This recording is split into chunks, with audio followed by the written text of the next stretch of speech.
Hi అందరికీ good evening. అందరు dinner చేశారా? మేము చేస్తున్నాము. మేము కాదు, నేను ఒక్కదాన్ని చేస్తున్నాను. పిల్లలు తిన్నారు 7:30, 8 లోపు అయితే తిన్నారు వాళ్ళు. ఆయన ఈరోజు డ్యూటీ నుండి వచ్చేసరికి లేట్ అవుతుందంట, అందుకే నేను కూడా తింటున్నాను. 9 అవుతుంది. మీరు తిన్నారా ఫ్రెండ్స్? ఏం కర్రీస్ వండుకున్నారు డిన్నర్లో?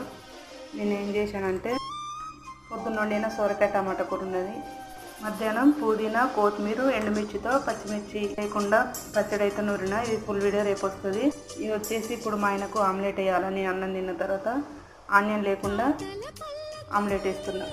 చెట్లు రూపిన తర్వాత గిన్నె చేసిన వాళ్ళు పిల్లగాలు వేసుకొని కలిపిన అన్నం తింటే సూపర్ ఉంటుంది. మా ఆయనేమో ఆమ్లెట్ వేయమన్నాడు, మేమేమో బాయిల్ ఎగ్ ఉడకబెట్టుకున్నాం. మనిషికో తీరు, ఆయనకు బాయిల్ ఎగ్ నచ్చదు.